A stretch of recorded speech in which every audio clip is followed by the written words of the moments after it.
প্রিয় দর্শক ও শ্রোতাবৃন্দ, আজকে আমি আপনাদেরকে মৌলানা জালালউদ্দিন রুমির ভালোবাসার 40টি সূত্র থেকে 3 নম্বর সূত্রটি আলোচনা করব। মৌলানা জালালউদ্দিন রুমি 3 নম্বর সূত্রটি বলতে গিয়ে বলেন, সারা সৃষ্টি জগতের সব জায়গাতেই আল্লাহর বাসস্থান, সব জায়গাতেই তিনি আছেন, কিন্তু তাকে যদি নির্দিষ্ট করে কোথাও খুঁজতে হয় তাহলে কোনো মসজিদ, মন্দির, গির্জা, সিনেগগ বা অন্য কোনো উপাসনালয়ে তাকে তোমরা খুঁজবে না। তাকে তোমরা খুঁজবে একজন সত্যিকারের ধার্মিক তথা ধ্যানী কামিল মানুষের হৃদয়ে। একজন সত্য মানুষের হৃদয় হলো তার সত্যিকারের বাসস্থান। একজন কামিল মানুষ যখন আল্লাহর পরিচয় জেনে যায় তখন একদিক থেকে সেই কামিল মানুষের মৃত্যু হয়ে যায়, আবার আরেক দিক থেকে সেই কামিল মানুষ মৃত্যুর ঊর্ধ্বে চলে যায়। তখন সে আল্লাহর মধ্যে এমন ভাবে বিলীন হয়ে যায় যে সে একদম চিরকালের জন্য অমর হয়ে যায়। এটি ছিল মৌলানা জালালউদ্দিন রুমির ভালোবাসার 3য় সূত্র। সূত্রটি ভালোভাবে দেখার জন্য আপনারা স্ক্রিনে খেয়াল করবেন। তো মৌলানা জালালউদ্দিন রুমি এই 3 নম্বর সূত্রে বিভিন্ন জিনিসের দিকে আলোকপাত করেছেন। প্রথম যে জিনিসটির দিকে আলোকপাত করেছেন সেটি হলো পরমের কোনো নির্দিষ্ট বাসস্থান নেই, পুরো সৃষ্টি জগতেই তার বাসস্থান, প্রত্যেকটা বিন্দু বিন্দুতেই তিনি আছেন। এই জিনিসটি বলতে গেলে বলতে হয়, একজন মানুষ যখন পুরোপুরি কামিল হবে, তার লোভ, হিংসা, অহংকার, ক্রোধ, মিথ্যা, লেনাদেনা এবং অন্য চিন্তা ভাবনা, চালাকি, ছলচাতুরি ইত্যাদি যখন আর না থাকবে, তখন সে সব জায়গাতে শুধু পরমকেই দেখতে পারবে। তখন পরমকে খোঁজার জন্য তার কোনো নির্দিষ্ট জায়গায় যেতে হবে না, তার কোনো তীর্থ ভ্রমণ করতে হবে না, তার কোনো উপাসনালয়ে যেতে হবে না। এজন্যই কামিল ব্যক্তিরা সব জায়গায় শুধু তাকে দেখতে পান। আর মৌলানা জালালউদ্দিন রুমি তারপরে যে কথাটি বলেছেন যে আল্লাহ কোনো মসজিদ, মন্দির, গির্জা, সিনেগগ বা অন্য কোনো উপাসনালয়ে বন্দী নয়, তিনি আছেন সত্যিকারের ধার্মিক ব্যক্তির হৃদয়ে। তো উপাসনালয় জিনিসটা কি, আমাদের উপাসনালয়ের ধারণাটা কিভাবে এসেছে সেটা আমি আপনাদেরকে আগে বলতে যাচ্ছি। মানুষ যখন প্রথমে ধ্যান সাধনা শুরু করলো, ধর্মের পথে যাত্রা শুরু করলো, তখন মানুষ চিন্তা করলো তার ঘরের ভেতরে এমন একটি জায়গা থাকা উচিত যে জায়গাতে কোনো লোভ, হিংসা, অহংকার, বাসনা, চালাকি, ছলচাতুরি বা এই দুনিয়ার মারপেচ নিয়ে সে কোনো চিন্তা করবে না। সে এমন একটি জায়গা তৈরি করে তার ঘরের ভেতরে, যে জায়গা শুধুমাত্র পবিত্র চিন্তা এবং সত্যের চিন্তা করবে সে। হিন্দুরা প্রত্যেকটা ঘরের মধ্যে একটি পুজোর স্থান করে রাখে এবং মুসলমানেরা আগে একটি পাঞ্জেগানা নামাজ ঘর করে রাখত। সেই নামাজ ঘরে বসে তারা কোনোদিন কোনো পার্থিব চিন্তা করতো না এবং পার্থিব আলোচনায় লিপ্ত হতো না। কোনো ছল চাতুরি, চালাকি ইত্যাদির কোনো তরঙ্গ সেই ঘরে থাকতো না। সেই ঘরে একটি শুদ্ধতা থাকতো এবং সেখানে গেলেই তার মনে একটি অন্যরকম আনন্দ অনুভব হতো। সেখানে গেলে তার হৃদয়ে একটি অন্যরকম অনুভূতি কাজ করত। তো এই ধারণা থেকে যখন কিছু মানুষ মিলে মনে করলো যে আমরা প্রত্যেকের ঘরে তো একটি করে পবিত্র জায়গা তৈরি করে রেখেছি, এখন আমরা সবাই মিলে একটি লোকালয়ে বা একটি গ্রামেও একটি পবিত্র জায়গা নির্মাণ করে রাখব। এটা ভাবার পরে তারা সবাই মিলে একটি জায়গাকে এরকম ভাবে নির্ধারিত করলো যে জায়গায় বসে তারা দুনিয়ার কোনো ব্যবসা, দুনিয়ার কোনো রাজনীতি, দুনিয়ার কোনো চালাকি, খেলাধুলা বা দুনিয়ার কোনো ছলচাতুরির স্থান থাকবে না। সেই জায়গাতে বসে তারা সবাই পবিত্রতার চর্চা করবে এবং পবিত্র হওয়ার চেষ্টা করবে। সেই ধারণা থেকে তারা একটি উপাসনালয় নির্মাণ করলো। প্রথম দিকে উপাসনালয়গুলি নির্মাণ করেছিল কামিল ফকিরেরা, যারা ধ্যানের মাধ্যমে নিজের প্রবৃত্তিগুলিকে নিয়ন্ত্রণ করতে পেরেছে, লোভ, হিংসা বা মিথ্যা থেকে যারা ঊর্ধ্বে যেতে পেরেছে, তারা উপাসনালয় নির্মাণ করেছিল এবং তাদের উপাসনালয়ে সবাইকে তারা ডেকে আহ্বান করত যে তোমরা এখানে আসো, এসে আমাদের সাথে বসো আমাদের সাথে বসে তোমরা শুদ্ধ হও। তো তখন উপাসনালয়ের একটি অন্যরকম গুরুত্ব ছিল। কিন্তু আজকে আমাদের সমাজে কি দেখা যায়? শুধু আজকেই নয়, আজকে থেকে প্রায় ৬০০-৭০০ বছর আগে মৌলানা জালালউদ্দিন রুমির সময়েও উপাসনালয়ের ভিতরে রাজনীতি ঢুকে গিয়েছিল, উপাসনালয়ের ভিতরে লোভ লালসা ঢুকে গিয়েছিল, উপাসনালয়ের ভিতরে সব ধরনের মানুষের প্রবেশাধিকার থাকায় বিভিন্ন রকম মানুষ ঢুকে উপাসনালয়কে দখল করে নেওয়ার বা কর্তৃত্ব প্রতিষ্ঠা করার চেষ্টায় লিপ্ত হয়ে গিয়েছিল। আর আজকে আমাদের চারদিকে দেখলে তো ওই অবস্থার আরো ব্যাপক অবনতি দেখা যায়। আমাদের দেশে সরকার পরিবর্তনের সাথে সাথে আমাদের দেশে সবচেয়ে বড় মসজিদে মারামারি লেগে যায়। আমাদের সবচেয়ে বড় মসজিদে বিভিন্ন দলের মানুষ একজন আরেকজনকে আঘাত করতে থাকে, এমনকি মসজিদের ভেতরে কার্পেটে আগুন লাগিয়ে দিতেও দেখা গিয়েছে, অনেক মানুষকে রক্তাক্ত করতে দেখা গেছে। তো এগুলি কোনো উপাসনালয়ের লক্ষণ নয়, উপাসনালয়ের সাথে এই জিনিসগুলি যায় না। এই জন্য মৌলানা জালালউদ্দিন রুমি বলেছেন, তাকে যদি তোমরা নির্দিষ্টভাবে কোথাও খুঁজতে চাও তাহলে সেটা তোমরা উপাসনালয়ে গিয়ে খুঁজবে না, তোমরা গিয়ে খুঁজবে একজন কামিল সত্যিকারের ধার্মিক ব্যক্তির হৃদয়ে। একজন সত্যিকারের ধার্মিক ব্যক্তির হৃদয় থেকে তিনি অন্য কোথাও যেতে পারবেন না। একজন সত্যিকারের ধার্মিক ব্যক্তির হৃদয়ে তার স্থায়ী আসন। একজন সত্যিকারের ধার্মিক ব্যক্তির হৃদয়কে এখন উপাসনালয়গুলিকে তোমরা যেভাবে দখল করে নিচ্ছ এবং তোমাদের লোভ লালসার একটি প্রকাশের স্থানে পরিণত করে নিচ্ছ, তোমরা যেভাবে তোমাদের রাজনীতিকে উপাসনালয়ের ভেতরে ঢুকিয়ে দিয়েছ, একজন কামিল ব্যক্তির, একজন ধার্মিক ব্যক্তির হৃদয়ে সেভাবে তোমরা তোমাদের লোভ লালসাকে ঢুকাতে পারবে না। সেভাবে তোমরা তোমাদের বাসনাগুলিকে একজন কামিল ব্যক্তির মাধ্যমে গিয়ে চরিতার্থ করতে পারবে না।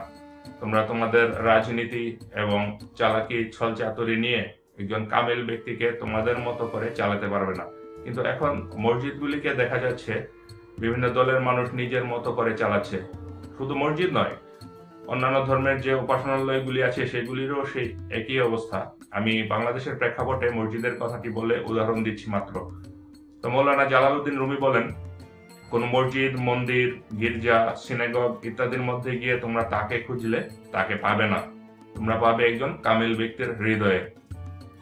একজন কামিল ব্যক্তি যখন লোভ, হিংসা, অহংকার ও অন্য সকল বাসনা থেকে মুক্ত হয়ে যান, তখন তার ভেতরে একটি অপূর্ব প্রেমের ঝর্ণা প্রবাহিত হতে থাকে। তার কাছে, তার চারপাশে একটি আলো বিচ্ছুরিত হতে থাকে, একটি চুম্বক তরঙ্গ, চুম্বক ক্ষেত্র তৈরি হয়ে যায়। তার পাশে গিয়ে যে বসে, তার সাথে যে একবার কথা বলে, তার সাথে যে একবার কোনো কথা না বলেও যদি নীরব হয়ে বসে থাকে, তাহলে সেই আগন্তুক ব্যক্তির মধ্যে কিছুটা পরিবর্তন দেখা যায়। আমাকে আমাদের এলাকার একজন মানুষ বলল যে, তুমি তো কোনো উপাসনালয়ে যাও না, তুমি তো উপাসনালয়ে যেতে তোমাকে কোনোদিন দেখি না অনেকদিন যাবৎ, তুমি খুব কম যাও। তো আমাদের ধর্মের ধর্মগুরু তো বলেছেন উপাসনালয়ে যেতে হবে এবং উপাসনালয়ে গিয়ে উপাসনা করতে হবে, তাহলে তুমি কি তার কথা অস্বীকার করো? তো আমি বললাম, আমাদের ধর্মের গুরু যখন বলেছিলেন তখন অবশ্যই ঠিক বলেছেন, এবং তখন উপাসনালয়ের অর্থ ছিল একরকম, আজকে উপাসনালয়ের অর্থ ছিল আরেক রকম। আমি যখন তার সাথে কথা বলছিলাম তখন সে ভাত রান্না করছিল, তাই আমি তাকে ভাতের উদাহরণ দিয়ে জিনিসটা বুঝিয়ে দিয়েছি। আমি তাকে বললাম, তুমি যখন চুলা জ্বালিয়েছ, চুলা জ্বালানোর পর আগুন জ্বলেছে এবং তুমি হাঁড়ি নিয়ে ভাতের চাল ভিজিয়ে তুমি হাঁড়ির উপর চড়িয়ে দিয়েছ। আমাদের ধর্মগুরু যখন উপাসনালয় নির্মাণ করেছেন এবং উপাসনালয়ের দিকে মানুষকে আহ্বান করেছেন, তখন তিনি এভাবে আগে চুলোর মধ্যে আগুন দিয়েছেন, আগুন দিয়ে নিজের চালকে ভাতে রূপান্তরিত করেছেন, নিজের চালকে রান্না করেছেন। নিজের চালকে রান্না করার পর তিনি অন্যদেরকে আহ্বান জানিয়েছেন যে হ্যাঁ, তোমরাও আসো, তোমাদের চালকেও তোমরা ভাতে রূপান্তরিত করো, তোমাদের চালকেও তোমরা রান্না করে নাও, তোমরা খেতে ভালো হবে এবং তোমাদের খাবার সুস্বাদু হবে, তোমাদের খাবার উপাদেয় হবে, পুষ্টিকর হবে, তোমরা তোমাদের চালকে এসে ভাতে রূপান্তরিত করো। তখন সবাই তার কথা মতো সেই চুলার মধ্যে যার যার চালকে নিয়ে এসেছে এবং চালকে ভাতে রূপান্তরিত করতে পেরেছে। কিন্তু এখন তোমরা যে উপাসনালয়ের দিকে মানুষকে আহ্বান করো, সেই উপাসনালয়ের দিকে তাকিয়ে দেখো, সেখানে কি এখন ভাত হবে? সেখানে কি আগুন আছে? সেখানে কি কেউ নিজের চালকে ভাতে রূপান্তরিত করেছে? তোমরা প্রত্যেকেই চাল নিয়ে যাচ্ছ এবং চাল নিয়েই ফিরে আসছো। কিন্তু উপাসনালয় এরকম হতে হবে, তুমি যা নিয়ে যাবে সেখান থেকে তা নিয়ে ফিরে আসতে পারবে না, সেখান থেকে ভালো কিছু নিয়ে ফিরে আসতে হবে। তাই প্রাথমিক যুগের আমাদের ধর্মগুরু বা তারপরে সত্য যুগের যে মানুষেরা উপাসনালয়ের কথা বলেছে, সেই উপাসনালয়ের সাথে এখনকার উপাসনালয়ের কোনো তুলনা নেই। আর এজন্যই তখন তিনি উপাসনালয়ে গিয়েছেন, তাই এখন সবাইকে যেতে হবে। তখনকার তার কথাকে জের ধরে এখনো এভাবেই চলতে হবে, এরকমটা ভাবার কোনো কারণ নেই। তবে হ্যাঁ, যখন উপাসনালয়ের ভেতরে একজন কামিল ব্যক্তি থাকবেন, যখন সেখানে আগুন উৎপন্ন হবে, যখন সেখানে ভাত রান্না শুরু হয়ে যাবে, তখন সেখানে সবাই অবশ্যই যাবে এবং তখন মানুষকে সেখান থেকে জোর করেও বের করা যাবে না। মানুষ সেখানে যাবেই। মানুষ এক ফোঁটা প্রেম যেখানে দেখতে পায় সেখানে দৌড়ে যায়। মৌমাছি যেরকম মধুর সন্ধান পেলে সেখানে গিয়ে ভিড় করে, মানুষও প্রেমের সন্ধান পেলে সেখানে গিয়ে ভিড় করবে। তার জন্য মানুষকে কোথাও থেকে ডেকে আনতে হবে না। ওইরকম উপাসনালয়ে সবাই যায়, আমিও যাই। তো মৌলানা জালালউদ্দিন রুমি বলেন, উপাসনালয়ের মধ্যে তোমরা তাকে খুঁজে পাবে না, তাকে তোমরা খুঁজে পাবে একজন সত্যিকার কামিল ব্যক্তির হৃদয়ে। এবং একজন সত্যিকার কামিল ব্যক্তি যখন উপাসনালয়ের ভিতরে থাকবেন, তখন তোমরা তার পেছনে পেছনে উপাসনালয়ে চলে যেতে হবে এবং তার পেছনে পেছনে যখন উপাসনালয়ে চলে যাবে, তখন তোমরা একই সাথে কামিল ব্যক্তির কাছেও যাওয়া হলো এবং উপাসনালয়ে যাওয়া হলো। তো এখন মৌলানা জালালউদ্দিন রুমি শেষে যে কথাটি বলেছেন সেটি হলো যে ব্যক্তি আল্লাহর দর্শন লাভ করেছে, সে একদিক থেকে মৃত্যুবরণ করে ফেলেছে আর আরেক দিক থেকে সে মৃত্যুর ঊর্ধ্বে চলে গিয়েছে। এই কথাটিরও একটি গভীর তাৎপর্য আছে। সে মৃত্যুবরণ করে ফেলেছে বলতে তিনি বোঝাতে চেয়েছেন, মৃত্যু যখন আমাদের কাছে আসে তখন আমাদের থেকে কিছু জিনিস কেড়ে নিতে চায়। মৃত্যু এসে আমাদের থেকে আমাদের এই জগতে যে যে জিনিসের সাথে আমরা সম্পর্ক করেছিলাম সেই জিনিসগুলিকে আমাদের থেকে বিচ্ছিন্ন করে দেয়, আমাদের হাত থেকে ছুটিয়ে দেয়, আমাদের হাতকে খালি করে দেয়। তো যারা কামিল হয়ে যায়, যারা আল্লাহর দর্শন লাভ করে ফেলে, তারা পরিষ্কারভাবে দেখতে পায় এই জগৎ থেকে যা কিছু সে আহরণ করেছিল সবগুলি বৃথা, সবগুলি সে নিজে নিজেই হাত থেকে ছেড়ে দেয়। তার সকল জ্ঞান, বুদ্ধি, তার সকল বিবেক, তার সকল মুখস্থ বিদ্যা, তার সকল দল, তার সকল গোষ্ঠী, সম্প্রদায়, নাম, ধাম, সম্মান, তার সকল শাস্ত্র, সবকিছুকে সে ছেড়ে দেয়, সবকিছুকে ছেড়ে সে শূন্য হয়ে যায়। এমন অবস্থায় মৃত্যু যখন তার সামনে আসবে, তখন মৃত্যু এসে দেখতে পাবে তার কাছে আর কিছু নেই। মৃত্যু তার কাছ থেকে আর কিছুই কেড়ে নিতে পারবে না। এই দিকটি ইঙ্গিত করে জালালউদ্দিন রুমি বলেন, যে পরমের সাক্ষাৎ লাভ করেছে সে একদিক থেকে মৃত্যুবরণ করে ফেলেছে আর আরেক দিক থেকে সে মৃত্যুর ঊর্ধ্বে চলে গিয়েছে, সে অমর হয়ে গিয়েছে। এ কথাটির অর্থ হলো, অমর হয়ে যাওয়ার অর্থ হলো, যখন তোমার কাছ থেকে সকল অসার জিনিসপত্র বিচ্যুত হয়ে যাবে, সকল অসার জিনিসপত্র, তোমার লোভ, তোমার হিংসা, তোমার জ্ঞান, তোমার সার্টিফিকেট, তোমার পরিচিতি, তোমার নাম, ধাম, সম্মান, তোমার দল, গোষ্ঠী, সম্প্রদায়, মতামত ইত্যাদি, এই সবগুলি যখন তোমার থেকে খালি হয়ে যাবে, তখন তোমার ভিতরে শুধু সার বস্তুই থাকবে। তোমার ভিতরে সেই পরম সত্তাই বিরাজ করবে। সেই পরম সত্তাকে কেউ আর খণ্ডিত করতে পারে না। সেই পরম সত্তা তোমার ভিতরে একা থাকবে। আর এমনিতে একজন সাধারণ মানুষের ভিতরে পরম সত্তা থাকে ঠিকই, এবং পরম সত্তার উপর দিয়ে সে অনেক ধুলোবালি, ময়লা আবর্জনা লাগিয়ে রাখে। যেমন সে লোভ করে থাকে, সে মোহগ্রস্ত হয়ে থাকে, সে মিথ্যাকে আঁকড়ে ধরে থাকে, সে মান সম্মান বা অহংকারকে সে চাদরের মতো করে নিজেকে মুড়িয়ে রাখে।